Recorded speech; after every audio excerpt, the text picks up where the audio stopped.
Hello বন্ধুরা, কেমন আছো তোমরা সবাই? আশা করছি ভালো আছো, আমিও ভালো আছি। শ্যামলী আর্ট অ্যান্ড ব্লগ চ্যানেলে তোমাদের সবাইকে স্বাগত। তো রিককে আমি স্কুল রেডি করে পাঠিয়ে দিয়ে তারপর আমি আমার কাজে বসে পড়লাম। তো এই যে দেখুন, আমি এখন কলকা তুলব। তো এগুলোকে আমি কলকা তুলি, মানে ঠাকুরের যে প্রতিমার যে পিছনে যে পার্বতীটা আছে, ওই পার্বতীর যে ডিজাইনগুলো হয় সেগুলোই। এই যে দেখুন, এগুলোকে আমরা কলকা বলি, তোমরা কে কী বলো জানি না। তো এই মাটিটা কিন্তু অনেক সুন্দর, অনেক সফট তো এমনি হয়নি, মানে একবারে শরীরে এই শীতের দিনে শরীরে ঘাম বের হয়ে যায় এই মাটিটাকে সফট করতে গিয়ে। নিজে পা দিয়ে একবারে ঠেসে তারপর এই মাটিটাকে এরকম করানো হয়। এই মাটিটা কিন্তু পুরো একটা এসে থাকে, মানে ইটের মতো শক্ত। তো আমি এখন কলকা তুলছি। এটা লাগবে অনেকগুলো ঠাকুরের জন্য, মানে পাঁচটা আছে পিছনে পার্বতীওয়ালা ঠাকুর। এই 5টা ঠাকুরের জন্য লাগবে এই কলকাটা। কিন্তু আমি এখন সবগুলো তুলবো না, কারণ 5টা ঠাকুরের জন্য তো আর একই ডিজাইন তুললে হবে না, আলাদা আলাদা ডিজাইন তুলতে হবে। তো আছে আলাদা আলাদা ডিজাইনের ডাইস। এটা হচ্ছে ডাইস থেকে তুলতেছি আমি। তো এই একটা ডাইস থেকে তুলতেছি একটা ডিজাইনের। তো এটা আগে তুলে দুটো ঠাকুরের জন্য তুলতে হবে এটা, এই যে দেখুন।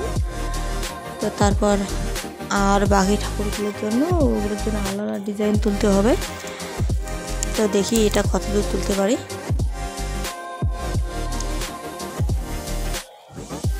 এইভাবে তুলতে হয়, মাটি ওখানে দিয়ে দুটো আঙুল দিয়ে বুড়ো আঙুল দিয়ে এইভাবে ঠেসে তারপর প্লেন করে, তারপর ওখান থেকে একটু মাটি নিয়ে তারপর মাটির উপর মাটি চাপ দিয়ে তুলতে হবে।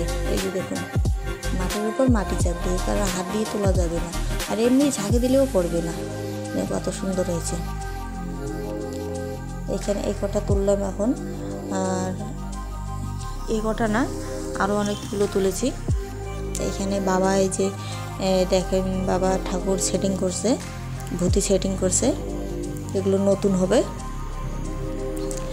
এগুলো হবে রাধা কৃষ্ণ ঠাকুর।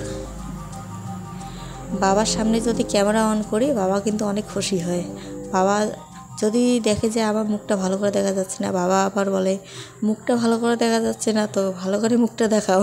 তারপর আবার বাবার মুখটা যখন দেখাই, তখন তো বাবা আরও খুশি। কিন্তু আমার বরমশাই আর আমার শাশুড়ি মা, ওরা আসতে চায় না ভিডিওতে। কেন আসতে চায় না জানি না। ওরা বলে এগুলো নাকি ফালতু। ওরা বলে যে এগুলো বেকার, এগুলো মানে মানুষকে মুখ দেখানো আর কিছু না, এগুলো বেকার করে কী লাভ, এগুলো ফালতু। ওরা এইভাবে বলে, কিন্তু এর মধ্যে যে একটা আনন্দ আছে ওরা তো সেটা বোঝে না। এর মধ্যে যে একটা, মানে এটা একটা ভিডিও বানানো, এটা একটা মনে করো একটা নেশা। এই যে বাবা দেখুন শ্রীকৃষ্ণ হয়ে দেখাচ্ছে, আসলে তা না। বাবা আর কি দেখছে হাতটা কীভাবে দিলে ভালো হবে, সেই জন্য ওইভাবে নিজের হাত দিয়ে ট্রাই করছে যে এইভাবে দেবো নাকি ওইভাবে দেবো। তো যাই হোক, আগে তো যে কোনো কিছু যে কোনো, এটা এক ধরনের আর্ট, এটা এক ধরনের মনে করো আর্ট। তো আর্ট যদি নিজের মনের মধ্যে আনা না হয়, তাহলে কিন্তু তুমি যত চেষ্টা করো না কেন, নিজের মনের মধ্যে না আনলে কোনোটাও কিন্তু হবে না। সেই জন্য আগে নিজের মনের মধ্যে আনতে হবে, তারপর সেটাকে করতে হবে। তো আমি কিন্তু এটা আমি পারি না বললে হবে না, পারি। কিন্তু এখানে যে ওই যে রশিগুলো যে বাবা যে রশিগুলো দিয়ে যে খিচ্ছে, সেটা আমার কাছে আর কি টাইট হয় না, ঢিলা হয়। মানে আমি যদি বানাই সেটা শক্তপোক্ত হয় না, সেটা আর কি একটু নর্মাল হয়। আর বাবা আর আমার বড়মশাই যদি বানায়, ওরা দুজনেই বানালে, ওরা তো পুরুষ মানুষ, ওদের গায়ে তো জোর আছে, ওরা বানালে অনেকটা শক্তপোক্ত হয় আর কোনো হেলাধুলাও করে না। আর আমি যদি বানাই, আমার ঠাকুরের হাত দিয়ে নাড়া দিলে নড়ে। সেই জন্য আমি এগুলো করি না, এমনি ছোটো মোটো ঠাকুরের কাজগুলো করি, ছোটো মোটো ঠাকুরগুলো বানাই। আর বাদবাকি তারপর যে বড় ঠাকুর হোক ছোটো ঠাকুর হোক, বাদবাকি যে পরে যে কাজগুলো থাকে, মাটি হওয়ার পর রং করা, তারপর ফাটল বন্ধ করা, তারপর মানে সাজানো ঠাকুরটাকে, সেগুলো পুরো আমার করতে লাগে। এই যে এখানে হাতগুলো এনে দিলাম, এইগুলো বানাবে, আরও ঠাকুর আছে ওগুলোর হাত হবে। তা আমি এনে দিলাম, বাবা বললো একটু এনে দাও, আমি এখান থেকে উঠতে পারি, কারণ ওখান থেকে যদি রশিটা ছেড়ে দেয় তাহলে ঢিল হয়ে যায়, সেই জন্য আর কি রশিটা ছাড়া যাবে না, ওই জন্য এনে দিতে লাগে। তো আমি আমার এইখানে কাজ শুরু করলাম।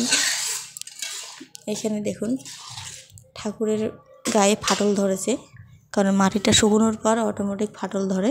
তো এই ফাটলগুলো বন্ধ করতে হবে, এই ফাটলগুলো বন্ধ না করলে রং করার পর খারাপ দেখা যাবে।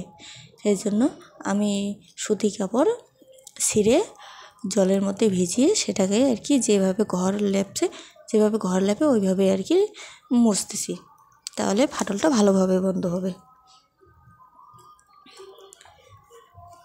তো আমি যে ঠাকুরটা ফাটল বন্ধ করছি, তোমরা বলো তো এটা কী ঠাকুর, কে বলতে পারবে? যদি বলতে পারো তাহলে কমেন্টে লেখো।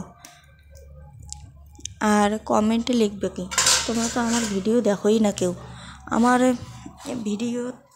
ছেলে মাঝে মাঝে বলে, মা ভিডিও করা ছেড়ে দাও, ভিডিও করো না, তোমার ভিডিওতে কেউ লাইকও করে না, লাইক তো দূর করে ভিডিওটা কেউ দেখেই না, আর ভিডিও দেখে না, তোমার চ্যানেলে কেউ সাবস্ক্রাইবও করে না। সেই জন্য আমার ছেলে, ও তো ছোটো মানুষ হয়ে ও এইভাবে বলে, ও বোঝে, তো তোমরা কেন বোঝো না? কেউ আমার চ্যানেলটাকে সাবস্ক্রাইব করো না, আমাকে কেউ সাপোর্ট করো না।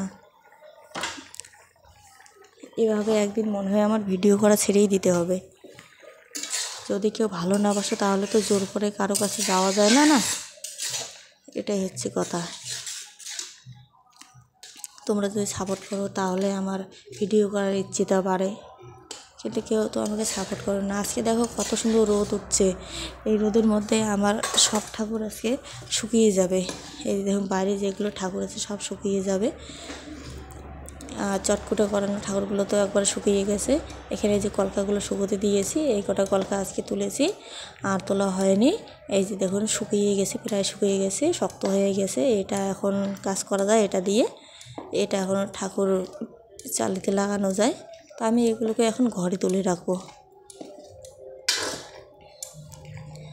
কারণ ঘরে তুলে না রাখলে বাচ্চা কাচ্চারা এদিক দিয়ে দৌড়াদৌড়ি করে, কে আবার এটার মধ্যে পাড়া দিয়ে দেবে, তারপর ভেঙে যাবে।